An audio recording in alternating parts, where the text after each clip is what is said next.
A flight carrying 180 Ukrainian tourists landed at the Mattala airport today. Former Ambassador Udayanga Veeratunga was also present to welcome the tourists. These tourists arrived in the island as part of a pilot program to revamp the fallen tourism industry in the country. The tourists will be lodged at hotels in Bentota and Koggala for 7 days, and PCR tests will be conducted on them. According to the results of those PCR tests, these tourists will be given the opportunity to tour certain selected areas in the country. Based on the success of this project, the airports in the country will be reopened for tourists.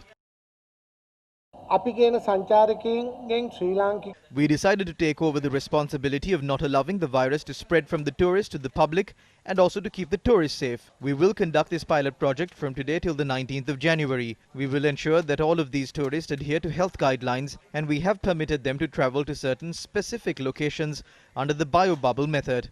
We have made preparations to prevent these tourists from interacting with the locals in these areas. After the pilot project is over, these tourists will be sent back on an ordinary flight. As the tourists come to the island, they will be tested. After that, they will spend 5 to 7 days in a biobubble at designated locations. These include some of the most popular sites for tourists. We have held discussions with the heads of these institutions and made preparations for the tourists to visit these locations.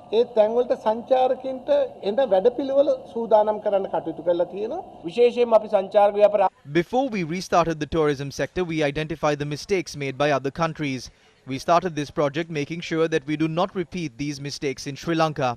On one hand, we are repatriating Sri Lankans, and on the other hand, we are bringing down tourists to help our economy bounce back. We are paving the way for about 3 million people to get their livelihoods back.